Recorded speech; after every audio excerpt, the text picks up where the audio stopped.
오늘은 이 본문의 말씀을 가지고 잘 되는 집과 안 되는 집 이러한 제목으로 말씀을 드리겠습니다. 이 세상에는 잘 되는 집이 있는가 하면 지독히도 안 되는 집이 있습니다. 뭐 집만 아니라 뭐 사람도 그래요. 잘 되는 사람이 있는가 하면 안 되는 사람이 있어요.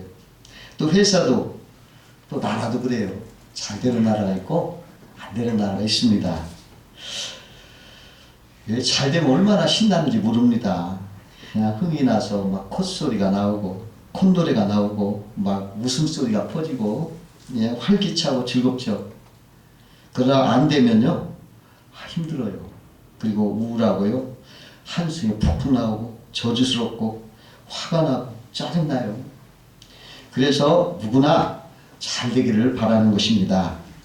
오늘 본문에 보니까 다윗의 집은 잘 되어서 점점 강성해지고 사울의 집은 점점 안 돼가지고 약해졌다 이렇게 말하고 있습니다.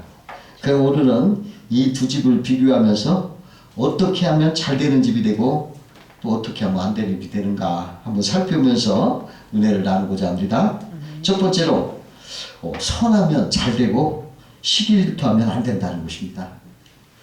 하나님은 선한 사람에게 복을 주시기 때문입니다. 다윗이 하나님 보시기에 선한 사람입니다. 다윗은 어린 나이에도 나라를 구하려고 골리앗 블레셋 대장에 과감히 도전을 해가지고 물맷돌로 골리앗을 쓰러뜨리고 나라를 구했습니다. 그의 애국심이 불타는 선한 마음입니다. 자기 목숨을 아끼지 않고 나라를 위해서 그렇게 한 것입니다. 그러나 사울은 나라를 구한 다윗이 수많은 사람들 앞에 칭송을 받으니까 시기하는 거예요. 그러니까 질투해가지고 그를 미워하면서 그 은혜를 나라를 구한 그 은혜를 원수로 갚는 그런 악인이었습니다. 시기 질투는 무서운 것입니다. 어느 나라에서 올림픽에서 금메달을 딴 사람에게 동상을 세워줬어요. 근데 자기가 꼭 1등 할 줄 알았는데 2등을 한 사람이 시기가 났어요. 그래서 밤마다 그 동상에 가서 땅을 팠어요. 쓰러뜨리려고. 계속 땅을 파서 마침내 다 파가지고 쓰러지긴 쓰러졌어요. 근데 이게 자기 일로 쓰러져가지고 결국 자기가 딸려 죽었다는 거예요. 시기심은 누구나 다 있어요. 그런 감정이 일어날 때마다 마귀를 물리치도록 말씀을 묵상하고 기도해야 됩니다. 아멘. 그 옛날 그 아라비아 사막에서 어느 선자가 은둔 생활하며 수도했어요. 얼마나 거룩한지 막 아무리 유익을 해도 안 넘어가. 시험에도 안 넘어가고 햇빛이 막 쬐면 그냥 이렇게 둘러가면서 참고 모래바람 불으면 이렇게 모래바람을 그냥 닦고 이렇게 거룩한 사람인데 마귀가 와가지고 그 귓속말로 뭐라고 했냐면 그 소식 들었습니까? 당신의 동생이 알렉산드리아에서 감독이 되었답니다. 그랬더니 그 평온하던 얼굴이 금방 찌푸려들더니 이놈의 자식국에 건방진 자식 하면서 아기에 찬 얼굴로 변하더라는 것입니다.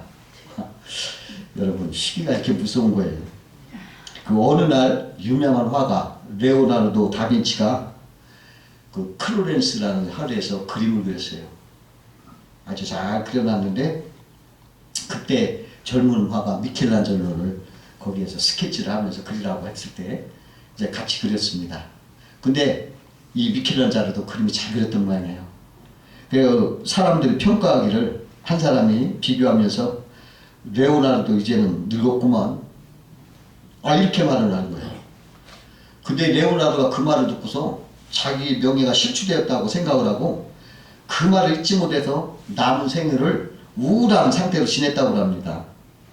그래서 우리가 남이 칭찬 들을 때 시기하지 말고 또 자기가 칭찬받을 때 교만하지 않도록 늘 경계하고 기도해야 되겠습니다. 그 세례요한 보세요. 예수님은 흥해야 되겠고 나는 쇠야 되겠다. 참 위대한 말인 것입니다. 그 유명한 F.B. 마이어 목사님이 계셨는데 그분이 런던에서 목회를 했다고 합니다. 근데 그 당시 같은 그 캠벨 몰간이라는 유명한 목사님이 아주 설교를 잘했어요.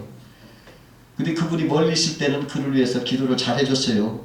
그러니까 성공하도록 기도하기가 쉬웠다고 그래요. 근데 막상 그 캠벨 몰간이 런던으로 이사를 와서 목회를 하게 됐어요. 그랬더니 사정이 달라져가지고 문제가 심각하더라는 거예요. 막 속에서 질투심이 막 머리를 들고 이러시더랍니다.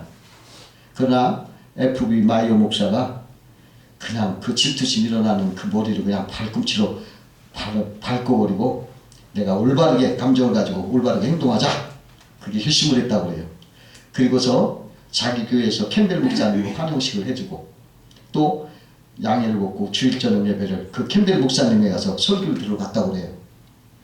그랬더니 그 당시 유명한 스펄전 목사님도 그 옆에 있었더라는 것입니다.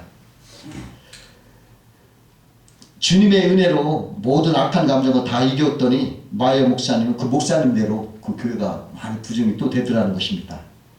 여러분, 순수하고 선한 마음은 잘 됩니다. 그러나 시기하고 질투하는 악한 마음은 안 되는 것을 우리 꼭 알아야 되겠습니다. 두 번째로 겸손하면 잘 되고 교만하면 안 된다는 것입니다. 다윗은 목동 시절이나 왕이 된 후에나 언제나 하나님의 은혜를 늘 잊지 않고 감사하고 겸손했습니다.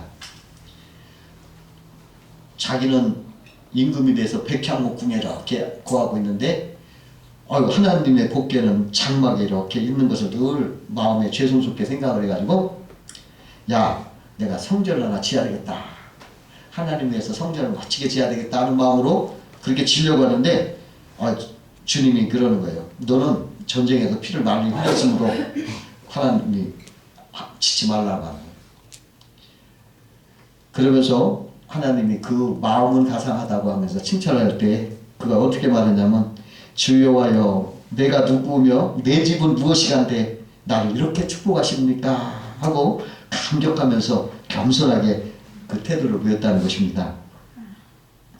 또 그 다윗은 그 빼앗겼던 그 법궤를 찾아올 때도 그냥 너무 기뻐서 왕인데도 불구하고 막 그 앞에서 춤을 추고 막 환영을 했어요.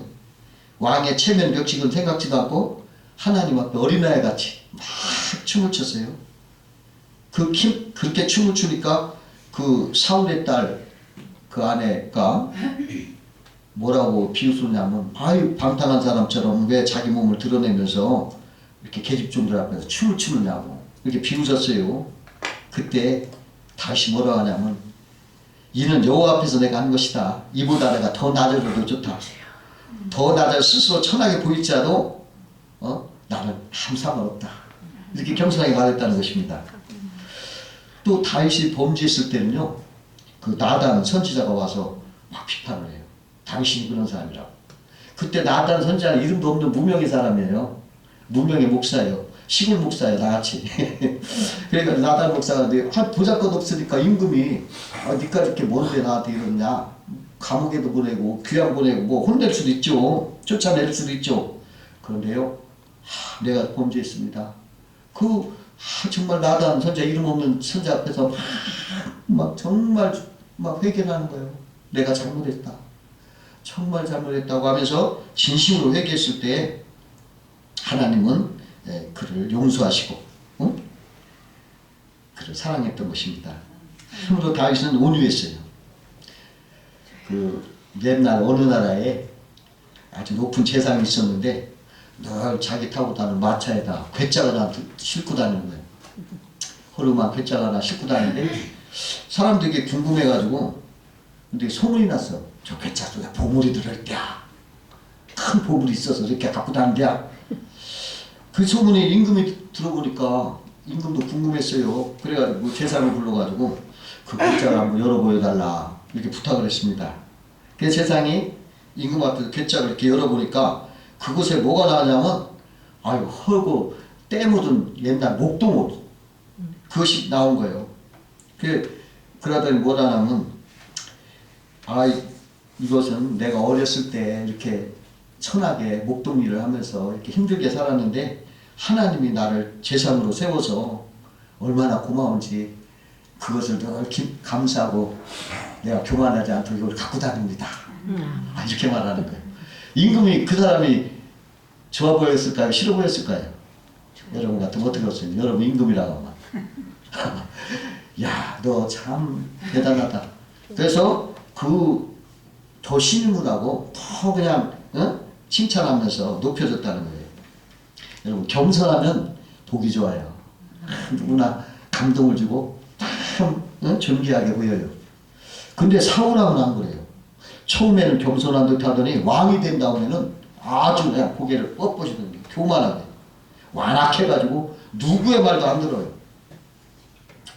백성이 뭐라고 해도 안 듣고 누가 뭐래도 안 들어. 임금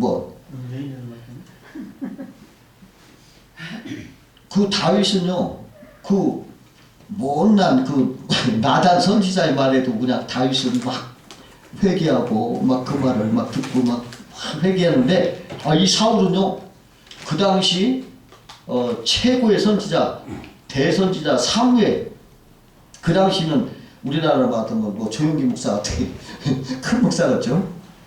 그 사무엘 선지자 말도 안 듣는 거예요. 아이고 다윗은 나단 선지자 말을 들었는데 사무엘이 말도 안 들어. 그냥 고집이 세가지고 회개하지 않는 거예요. 사무엘상 15장 23절에 거역하는 것은 사술의 죄와 같고 완고하는 것은 사신 우상에게 절하는 죄와 같습니다. 왕이 여호와의 말씀을 버렸으므로 여호와께서도 왕을 버려 왕이 되지 못하게 하셨나이다. 이 사무엘이 이렇게 말하는 거예요. 이렇게 무서운 선언을 했어요. 잠언서 16장 18절에 보니까 교만은 패망의 선봉이요 거만한 마음은 넘어짐의 앞잡이라 했어요. 사울왕은 교만하고 건방져가지고 패망했다는 것입니다. 다른 죄는요 하나님 앞에 다 도망을 가는데 교만은 하나님 앞에 고개를 쳐들고 덤빈다는 거예요. 하나님이 교만을 제일 싫어한다는 거예요. 교만하면 하나님이 싫어요. 야고보서 4장 6절에 보면 하나님은 교만한 자를 물리치시고 겸손한 자에게 은혜를 주시느라 그랬어요. 잠언서 29장 23절에 사람이 교만하면 낮아지게 되겠고 마음이 겸손하면 영예를 얻느니라 이렇게 말했어요. 다윗은 겸손해서 자꾸 높아졌지만 사울은 교만했기 때문에 점점 약해져 갔어요. 그 주전 4세기에 그리스의 디오게네스라는 철학자가 살았어요. 하루는 어떤 부자가 그 디오게네스를 집으로 초청했어요. 왜? 자기 집을 자랑하려고. 과연 그 부자 집은 의리를 한 거예요. 막 마당에는 막 정원에는 온갖 귀한 화초가 가득하고 집안은 뭐 각종 보석으로 막 사치롭게 꾸며지고, 그가 자기 집 막 자랑을 하는데 여념이 없어가지고 디오게네스는 단 1분도 말할 수 없는 기회를 주지 않는 거예요. 그때 벼랑간 디오게네스가 부자 얼굴에 가르치고 탁 하고 뱉은 거예요. 디오게네스는 어둠지 않은 부자에게 이렇게 말했어요. 당신의 집은 너무 깨끗하고 아름답군요. 그래서 아무리 둘러보아도 내가 가르침 뱉을 만한 곳이 발견되지 않았습니다. 단지 교만과 위선으로 가득 찬 당신의 얼굴이 내게는 쓰레기통처럼 보이는군요. 여러분, 이 교만함을 이렇게 환영받지 못해요. 항상 겸손한 사람이, 이 기독교는 겸손의 종교다. 첫째도 겸손, 둘째도 겸손, 셋째도 겸손이다 이렇게 말하고 있어요. 여러분들 겸손하시기 바랍니다. 겸손하면 잘 되는 것입니다. 세 번째로 용서하면 잘 되고 복수하면 안 된다는 것입니다. 다윗은 마음이 개같이 넓어가지고 남의 잘못을 잘 용서를 하는 거예요. 자기에게 반란을 일으킨 불효 막심한 아들이 그 전쟁 때 죽었다는 말을 듣고도 그놈 잘 죽었다 하지 않았어요. 내 아들 압살롬아, 내 아들 압살롬아, 내가 너를 대신해 죽었더라면 압살롬 내 아들아, 내 아들아, 막 이렇게 통곡을 하면서 물었어요. 또 다윗이 그 압살롬 반란으로 막 도망갈 때 그냥 신발도 못 신고 도망갔잖아요. 그때 그 시므이라는 사울 족속 하나가 높은 곳에 서가지고 막 다윗을 막 그냥 칭하면서 피 흘린 자여, 비루한 자여, 가라. 사울의 족속 모든 피를 여호와께서 내게로 돌리셨도다. 억울하게 이렇게 막 욕을 하면서 막 돌을 던지고 침을 뱉어오면서 욕을 해요.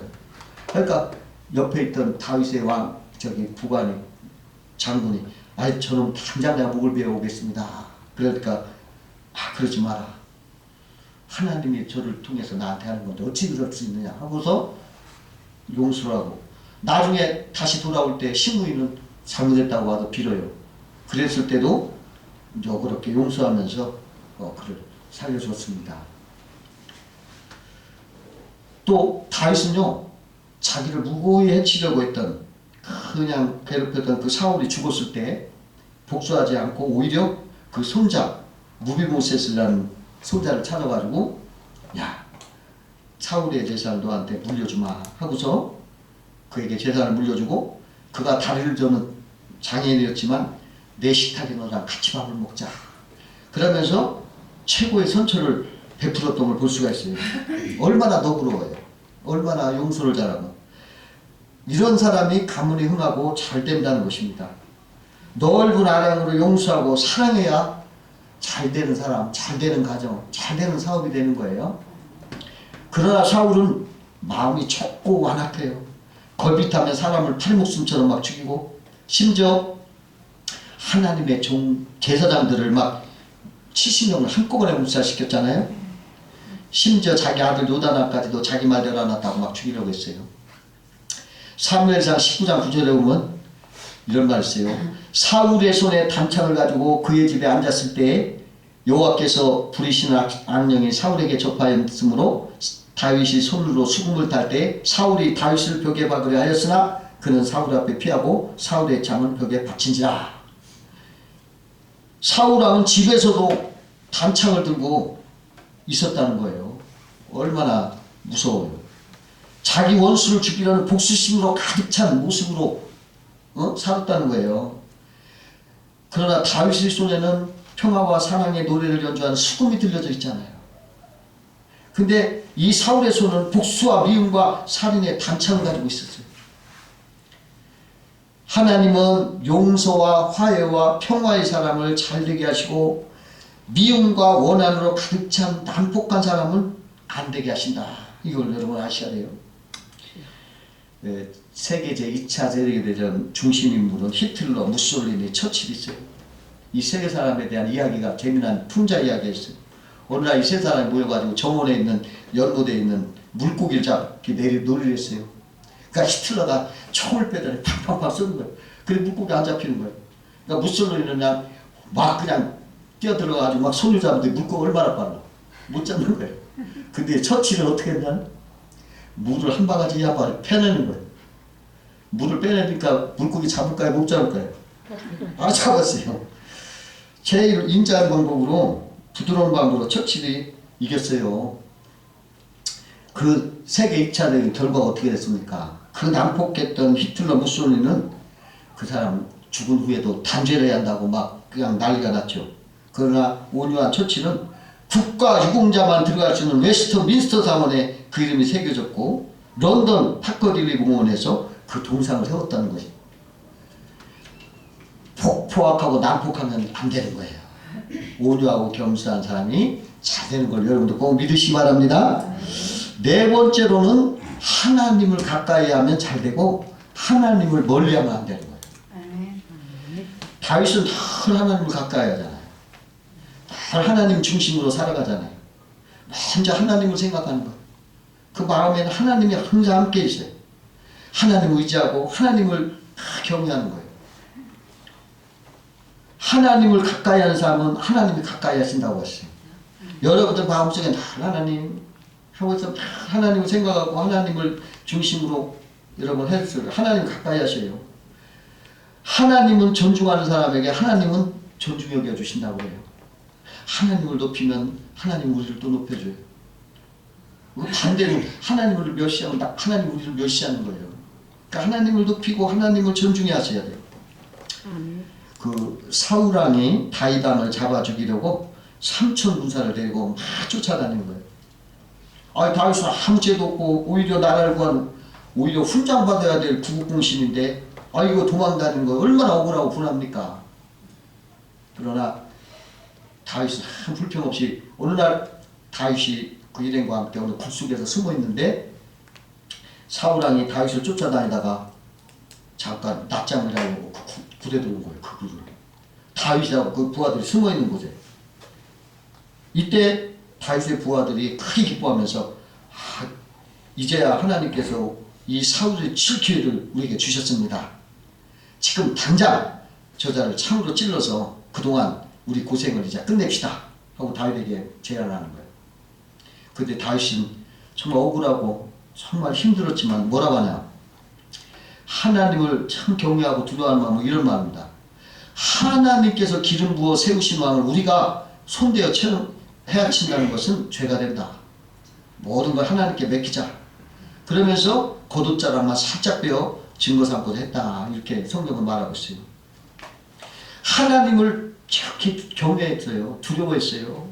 그러므로 범죄를 하지 않았던 것입니다. 이러한 다윗에게 하나님은 함께 하셔서 가장 위대한 왕이 되게 하고 가는 곳마다 승리하게 하셨던 것입니다. 그러나 사울은 하나님을 따르지 않았어요. 성경에 보니까 하나님이 보낸 사울에게 사울이 말할 때 이런 말해요. 나의 하나님, 우리 하나님이라고 하지 않고 당신의 하나님이라고 이렇게 말하는 걸 우리가 성경에 볼 수가 있어요. 그리고 아말렉을 진멸하라는 하나님 명령을 자기 마음대로 어기고 순종하지 않았습니다. 사무엘이 그걸 책망하니까 거짓말을 하는 거예요. 아니다. 변명하는 거예요. 하면서 회개 안 하는 거예요. 하나님 그 안중에 없는 거예요. 결국 하나님은 사울을 떠나고 사울은 버림을 받았는데요. 사울은 결국 어떻게 됐습니까? 전쟁터에서 패배해서 거기서 자결하고 죽고 말았어요. 하나님을 가까이 하는 사람은 하나님이 함께 하시기 때문에 잘 되는 겁니다. 요셉도 하나님을 가까이 하였고 그러므로 하나님이 함께 해주셔서 요셉은 형통한 자가 돼서 위대한 사람이 됐던 것입니다. 아멘. 하나님의 복궤가 오베데돔의 집에 들어갔을 때 오베데돔의 집은 하나님이 함께함으로 큰 복을 받아서 전 나라에 소문이 났다 이렇게 말하고 있어요. 시편 127편 1절에 이런 말이 있어요. 여호와께서 집을 세우지 아니하시면 세우는 자의 수고가 헛되며 여호와께서 성을 지키지 아니하시면 파수꾼에 깨어 있으니 헛되도다 그랬어요. 잘 되는 집은 하나님을 가까이 하여 하나님께서 함께 하시는 집인 것입니다. 그러나 하나님이 함께 하지 않으면 안 되고 헛된 것입니다. 여러분, 뭐라도 하나님을 가까이 하시고 하나님을 잘 섬겨서 순종해서 여러분들이 가정, 자손, 모든 집안의 모든 것들이 잘 되시기를 주의 이름으로 축원합니다. 기도하겠습니다.